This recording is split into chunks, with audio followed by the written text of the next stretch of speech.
Isaiah part 2. We're going to start at chapter 5. And let's. All right. Right where I left off.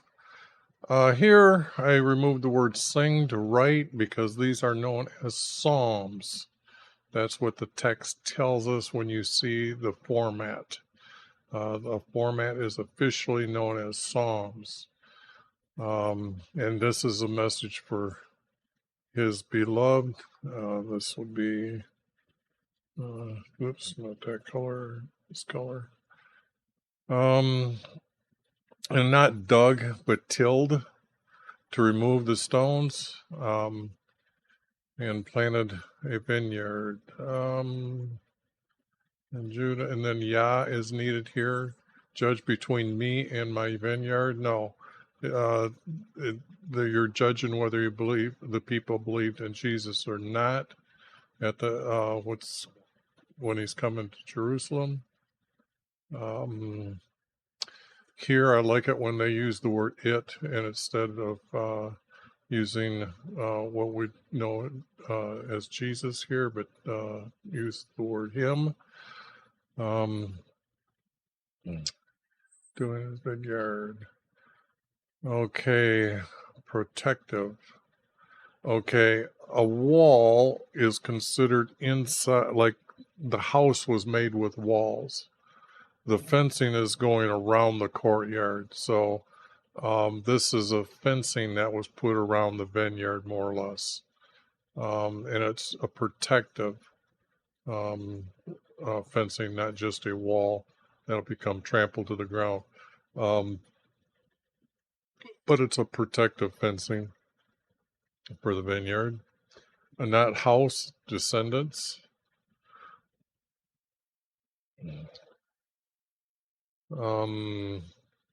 Here, pay attention needed to be changed to be obeyed. Nor do they look at his promise, not his work, but his promise that Jesus is coming. They're always told to be, the prophets were telling them that Jesus is coming. Okay, so that's pretty much what the prophets did from David's time on. Let's see. The abyss is replacing the word Sheol as a vast empty dimension of space, and it is nothing but emptiness. It's black, as you would see it. And this is where the souls were going until after Jesus ascended. Then he took those that were righteous or obedient to our Creator into heaven. So it's the abyss that they were in. I got this definition from when our Creator tells Cain that he hears Abel crying to him from the abyss, or calling to him from the abyss. So that's the best definition of where the souls go after they leave the earth up until Jesus' ascension. This wasn't Jerusalem's splendored and they're proud. The overboisterous people of rulers that time were believing onto the female goddess and not our Creator. These were proud that they were doing this. They and our Creators, or all this will descend into it, which is the abyss. Mankind will be humbled, just not man, but mankind will be humbled for not obeying or not believing Jesus is coming. Here, the word abase, I know that I showed, I think the word was lowered that it was tied to before, and this is 5:16. Let me see here if they used it. I can't read that small text from way back here.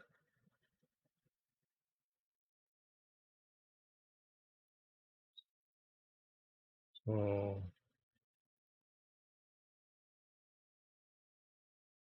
15 best.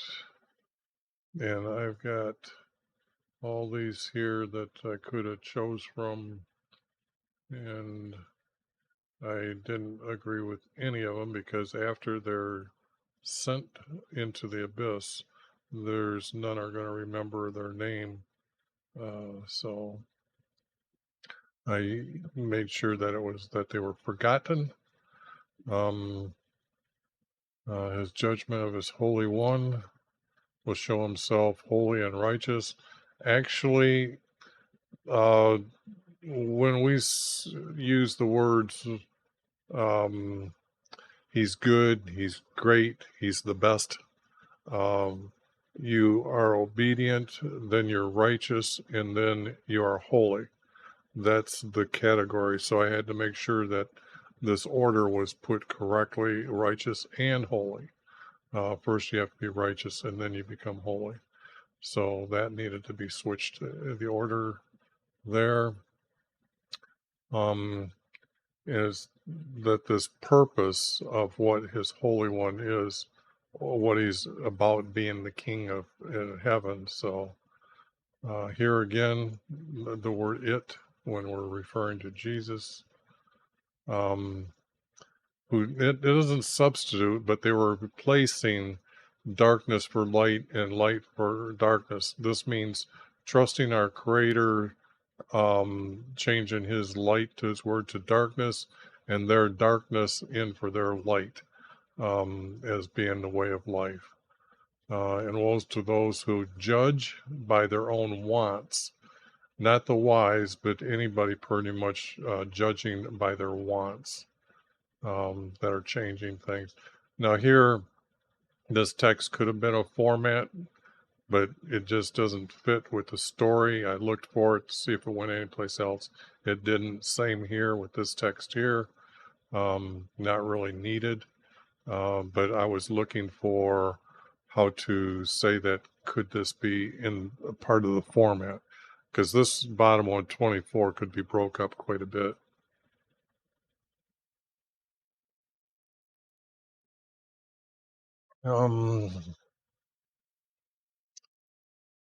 Reject our Lord and his words and his Holy One. Um, struck to strike, I'm just using it differently here. It's kind of almost the same word, but I need it to be strike them down. That striking was the intent, not just struck, but the intent was to strike them down. Um,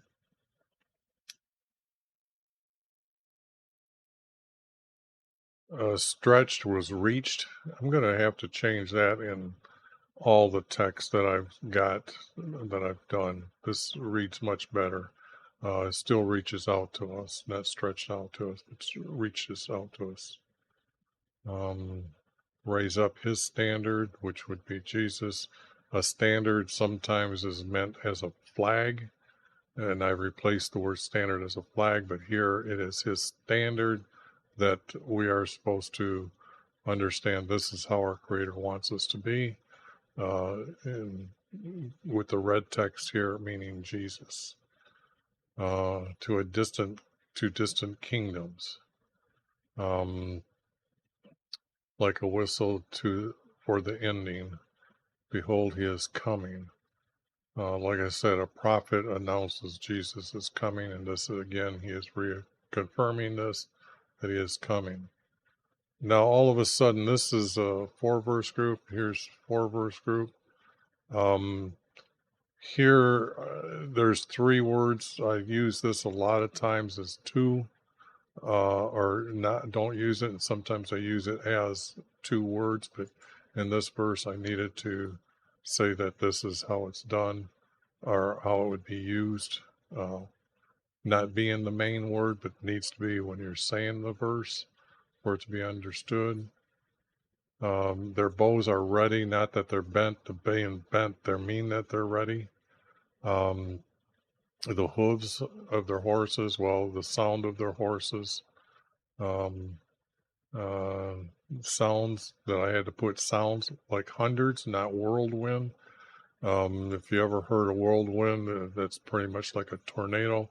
The whirlwind, you can see sometimes a whirlwind, but you don't hear it. So I wanted to make sure that all these horses had the sound of hundreds when they were coming. Um,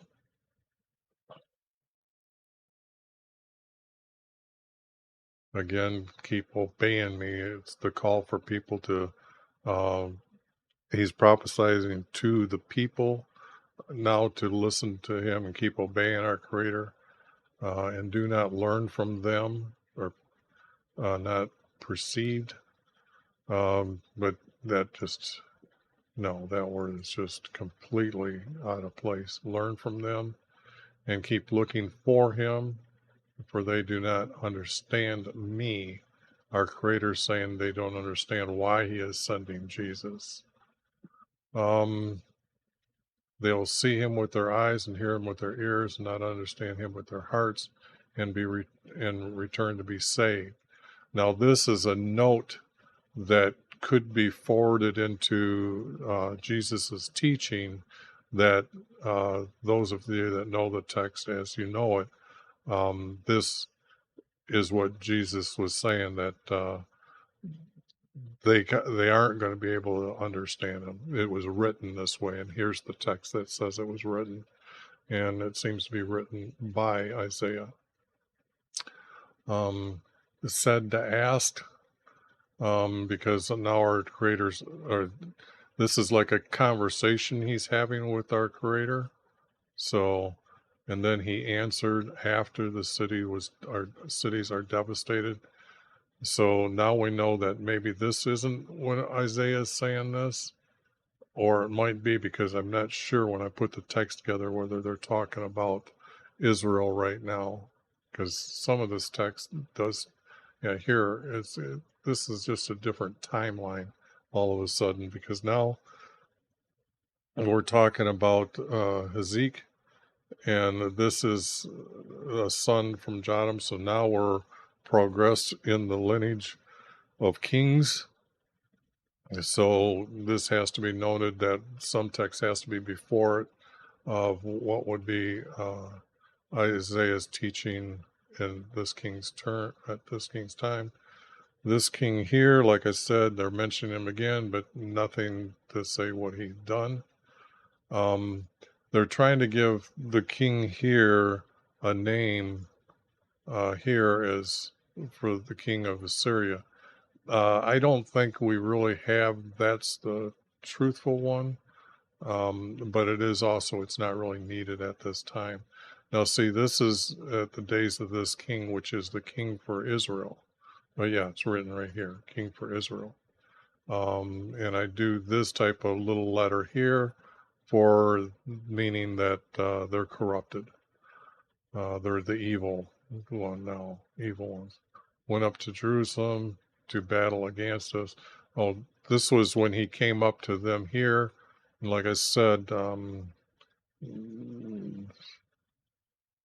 let's see here. Here, and then do I have this? Yeah, here's the king that's I'm talking about, but that I was just showing you. Now, this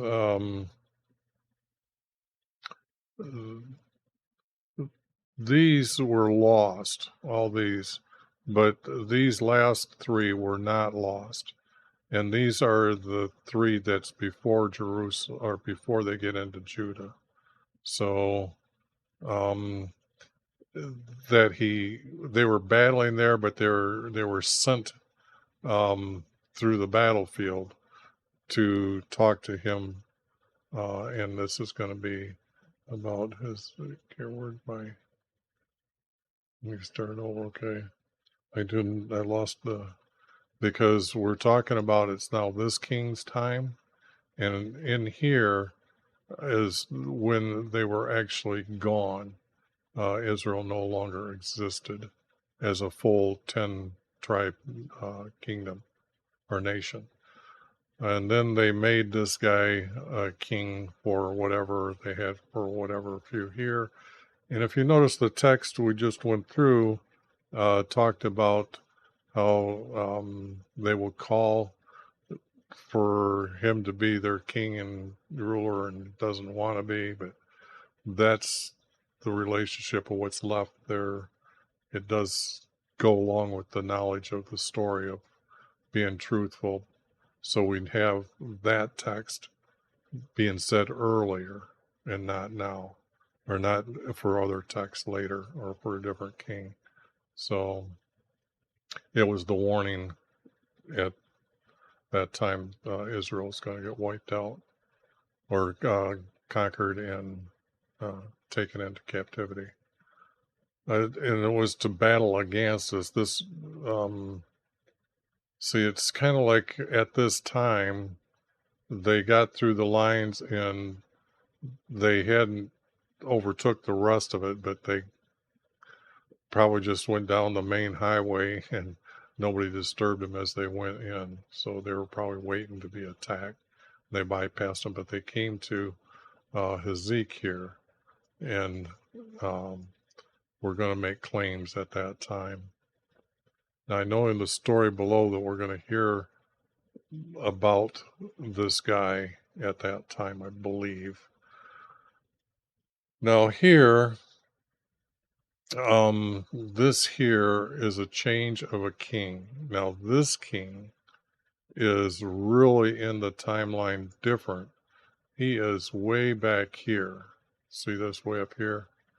So this is a long time ago. This text here has to go with this text here because I know the story of that this here when their hearts and the people shook as leaves by the wind. Well, that and then when you see it here, I'm not sure if it's Elijah or Elijah that went to meet with the king here, and they have. I just but the object is the king is here, and I didn't put that in. I put it in here because David's the wrong one, king. Even though they did battle against some that would have been referred to Armenians when Edom had wanted to more control over the east side of Jerusalem River. So, but the story is that these guys came up to this king and he didn't have anybody as a rule. He wasn't very powerful. The people weren't listening to him. They didn't really have an army. So it was just those that were with him came out, and these other guys filled the fields and the hillside, and they look like a small flock of rams. And this is this story where this actually goes. So this is definitely way out of place in the text. I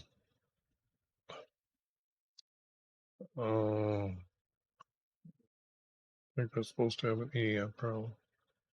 Maybe I'm not, I don't care whether it is or not. Fierceness. Anyways, it was the strength of this guy here.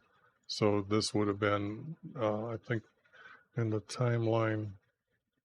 Let's see here.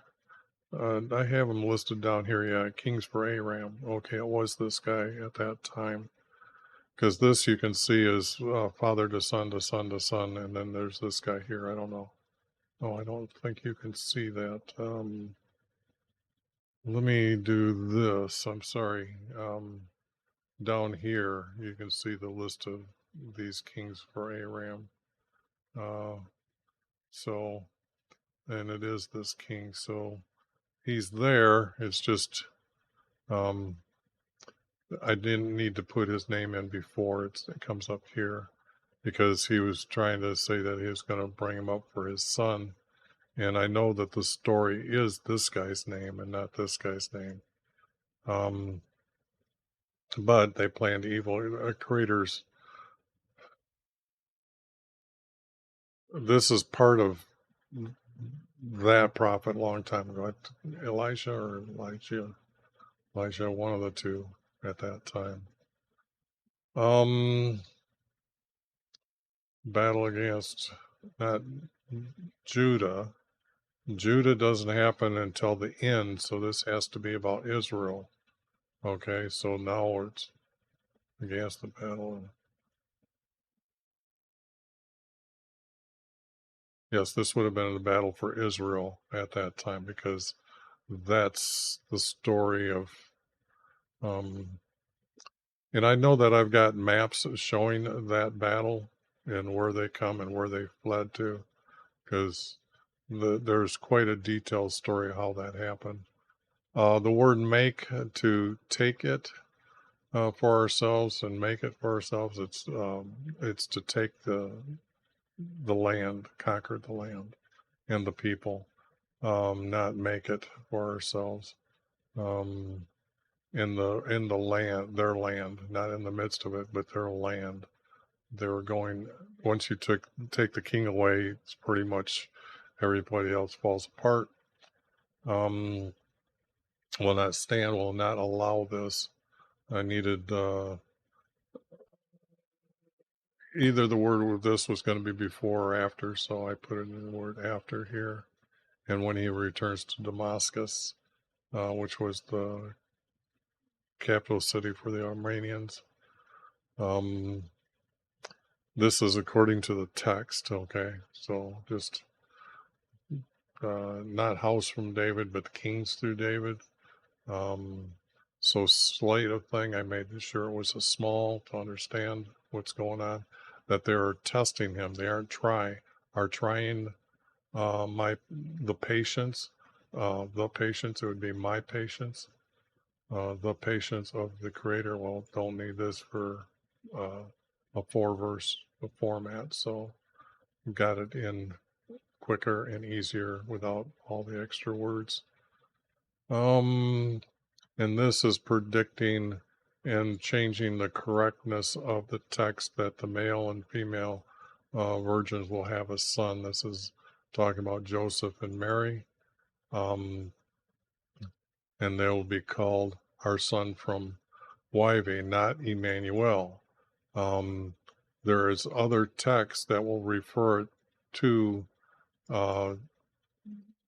Jesus as being the son from our creator, the one who is being sent as their son, not that he is directly a son from our creator. Our creator exists by himself. He was the only one there. In the Genesis, when you see it cleaned up, you're going to see that there was just emptiness, and our creator being was in his emptiness. So everything is his, okay? And then he created people or created angels. So the thing there is but to relate to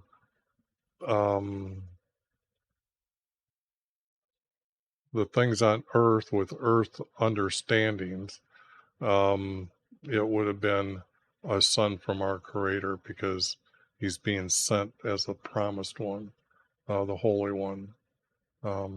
So,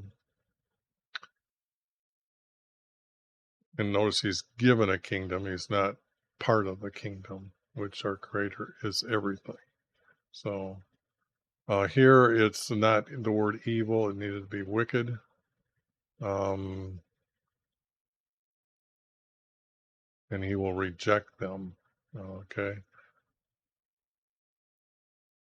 This is a tribe, and this was the first tribe to be lost, but not to the Assyrians. They were lost to the Armenians. Now we have the Assyrians coming up to take over the land. So now we got to go back in time.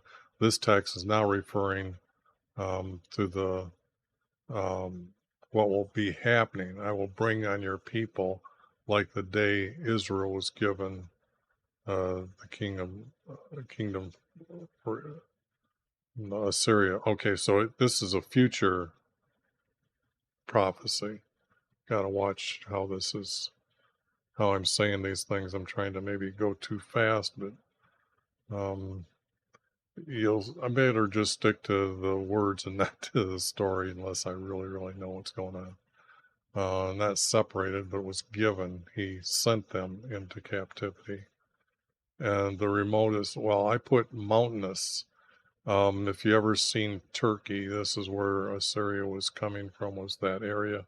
And it is very mountainous. They have truly mountains there. So the thing, uh, it is so mountainous that with all the snow melting, that's what the Euphrates River, where the water comes from, was all this mountain, the snow coming from those mountains. So um, those rivers were fast in the spring. um, but uh,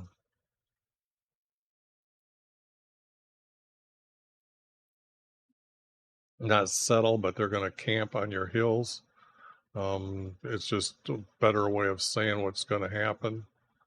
Um, East of the Euphrates. This is now talking about Babylon. He's going to hire them, but this is the first text without being using the word Babylon. So it's east of the Euphrates, not beyond, because the Euphrates pretty runs east and west. But the Tigris River is above, and the Euphrates on the other end. And in this land, it's called um, Babylon, is where it started because it was so locked in. There's only a little place that comes through. The Tigris River is here, and then Euphrates here. There's only this landlocking of that land there is very unique and hard to conquer because it was mountainous, and they knew the choking point that you have a hard time to battle anybody coming in there, and the rivers were definitely too wide to cross.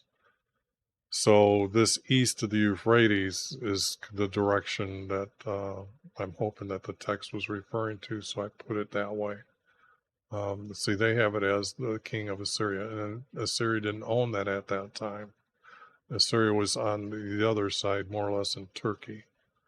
So, according to the Torah, according to the Bible, don't even think you're comparing what I'm saying here to the secular world. They've had 2,000 years in control of changing the text. So a lot of what you're told and stuff, you've got to come back and see the first writer's writings, especially our creator's hidden formats. That is so, that is the first empirical evidence for literature ever. Um, Meaning that it has to have rules that you must follow to find those formats, and they are strict, 3 to 4 different rules, depends on which format, to make that format. So you just can't say that I was choosing words. These rules were set, and that's how the story was. That's why I'm finding more in this one, because I'm more lenient looking for these uh, formats that I know that our creator has said that they're here, but these are the ones he wants you to know about that are most important. And then these here are secondary. It's um, what I'm hoping to do is do something here that um, uh, can be for those that are more in depth and more in detail and wanting to learn more about the times and the actions behind some of these things and the way people live. There's a lot showing up in this text when I'm doing it this way and not being as strict with the rules. I'm just trying to, try to stick to these two-word groupings as the format, because the other one was one word and then 2 words, 1 word and 2 words as as a format that was found. Not take, but he will raise for myself a faithful witness, not as testimony, but to testify to the priest that they are wrong at that time. And this here priest doesn't need to be, there's, uh,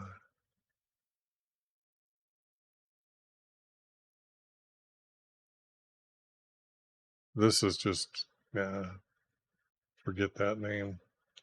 The not just the spoil in Samaria, but the gold that was in Samaria. That's the Samaria is the capital city of Israel. It was first made Bethel, so they didn't, and they set up a new gods in that area. So if you go to the Church of Bethel, you're going to a pagan church. That's what it's pretty much labels as. And I don't understand the stupidity of people not knowing anything. But the object here is there was a king that actually, it's quite unique how this is found in our Creator's hidden formats. Very interesting story. I think I'll get into that when I get there. But it starts out with paying for a hill for like 2 talents of gold, and then over time it becomes the city and it becomes the location capital. And it's not where it's on the secular maps. It's only going to be found correctly because the story that goes with how Jehu is coming to kill the king because he's been anointed the king. So that is quite unique to, and because it talks about land situation, and there's only one location for Samaria to actually be at for the story to make sense. That the guard in the tower could see him, send out things, see him, then return and tells the king. King takes off after him. I mean, how far can this guy see? So the thing here is it's actually wrapped around a river and comes back. So so we got to see the other side of the river and then come back. So there's like uh, I think it's like 5 miles that he'd be able to see in this loop, 4 or 5, something like that. But anyways, very descriptive where Samaria is.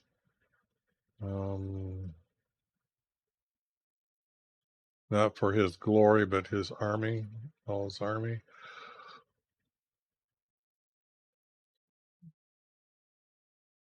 Broken, it meant, no, it was captured and captured your people. That's what our Creator said. They're going to be captured and sent into other lands, and then he'll call them back from their land. 32 minutes, getting closer to the 40 minutes. This could have been made a format if I wanted to. I could chop it up, I could make it, but it didn't make it when I looked forward, so I'm removing it here instead of telling you about I'm removing it later. So that's why that's in gray, because I already checked into that, and no, that didn't make it. The tribes were from Israel. Our Creator named him Israel. He's no longer Jacob. So these writers didn't know the truth here, or again, deceiving people. Now, here is where he's going to talk about signs and wonders that Jesus is going to do when the text cleans up. Okay. All right.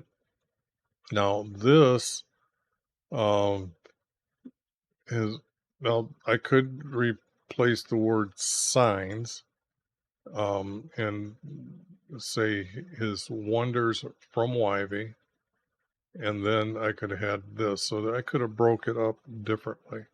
I could have done something like this and got rid of the word signs. So this could be changed later. So I will take another look at that. I know I looked at it a couple of times. I would better do it one more time. But the object is I didn't do that. And I think I've got it left like this for right now, because there's different ways. These signs would have been what prophets were able to do, or to heal people like leprosy, but he was healing more than that. So, but the wonders, these were gliding over the water, controlling the wind, controlling the waves on the water. These are wonders that Jesus was doing. So these here are healings pretty much, but I didn't put down healings. Anyways, you know that I'm having trouble and I'm really probably, I don't know how I want to finish that up to get the correct understanding, because they are two different things that he was doing. So I think that's why I wanted this. But I also needed to say where it was coming from. See, there's a second searching for where our Creator lives above Mount Zion. You have to understand where Mount Zion is, the motion of the stars, which is the second heaven, and he lives above the north star. So this is the only other, or the other verse in all the text that will specifically say it. It's more direct in Psalms 48, verse 2, but here it's used again, or it's said again, that he dwells on Mount Zion, but it doesn't tell you where Mount Zion is at. Um,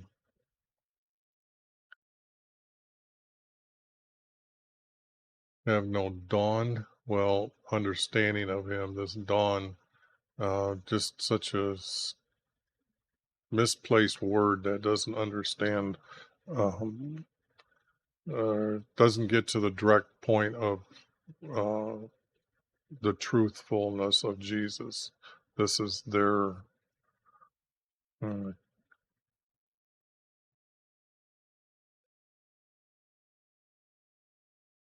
their code words inside the text. Pass through will be walk the land, and it's going to be hard pressed and famished. So this is talking about there'll be they won't have the plentifulness of food, but uh, this this is what Isaiah, I believe, is just speaking here. And it's not our Creator speaking in this text right now. I cleaned up the text, and you'll see the text whether it's our Creator speaking. I didn't put it in all here because there's a lot to do when I'm editing these. It's not Gentiles, it's pagans. And actually I could put Romans in, but he wouldn't have known they were going to be Romans. So, but he knew that they were not going to be in control of their own land. So he just used the word pagans, not Gentiles. Gentiles, the best way I could see from the text is when an Israeli marries outside Israelis. And that intermarriage would be called Gentiles. Here, this is the lands ruled by pagans, which would be, I think I even have it noted here, Romans later. And not a great light, but see his light. This would be Jesus. Um, and this is talking about him walking in the land. So, and how they'll be happy to see him. Like after a harvest, not the gladness of a harvest, but after you've harvested, you know you're going to make it through this winter, and it will have no problems uh, uh, feeding yourself or family. It's the staff on your shoulders. No, it's the yoke, like controlling the animal or the ox.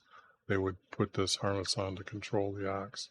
So it's a yoke on their shoulders, and a rod of your oppressor, the ones that were dictating uh, ungodliness. And much of the way that we have a party here in the United States right now that is really sickening to see. And there's so many wimpy Republicans that know how to stand up to them. But anyways, a child, no, it'll be a son. Jesus will be as a son, and it will be his kingdom, not the government, but it's his kingdom. They will rest with him. And his titles will be called Wonderful Counselor, Our Mightiest One, and Our Prince of Peace. and then there'll be no end, and and it's not his government, it's going to be his kingdom. I'm remembering this text now, and this is some of the best text of Isaiah telling about Jesus coming and what's going to happen. It really cleans up really nice. And you're going to find these go all over the place. It's a puzzle that was very pleasing to see that text do that type of thing. Not inhabitants, it's mankind in Samaria that was causing the problem. So this all of a sudden jumps away from the text just above it. It's separate. But it's talking about you're being captured, Israel will be captured, yet he still reaches out to us. And that cuts off but removes the leaders, not our heads, but our leaders and elders that are males that are supposed to be the ones who are guiding his people. They have been deceived, or they've gone away from him. They went astray. I don't want to use the word away from him. Not brought, but bringing. So that's pretty easy to see. Foolishness needs to be the word lies. Um, every one of them is a godless evildoer and speaks lies. Now that's what I like about Isaiah.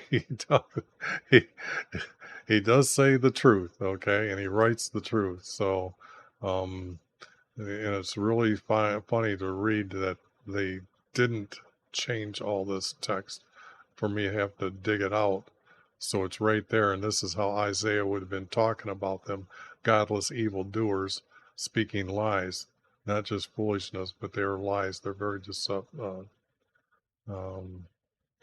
Here, this text is showing not enact, but right wicked laws. This is where they're now overruling our Creator and making up their own laws for themselves to have their own way of what they want. Like I said above, there was text there that talks about um, they judge by how they want their wants. So here it is showing up again. To bend justice, not to deprive justice, but to bend justice from the way our Creator had set it or wanted it set. These words like this right here, I don't know if I went over it, but this color means that it's recently been edited by the editors of the New American Standard in 1977 when they added this word. And that's the italic words in the Bible are, they keep adding and adding and adding. And I think there was something like I think I estimated over 2,000 words were added in 77. And then every time they put out new text, they're adding text to it. They're not correcting the text.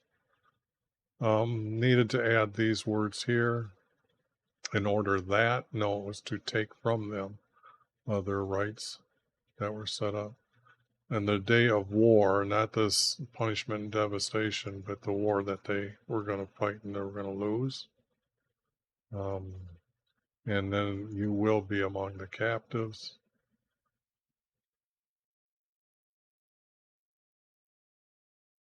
Not booty, plunder. Plunder was a more ancient word used, or not ancient, but the Hebrew way of saying it. This is more or less changing the word just to make sure that they're speaking in their code. Oh, 45 minutes. Okay, this is it. I'm going to call it right here, right now, and shut it down. Otherwise, I won't be able to download it from YouTube.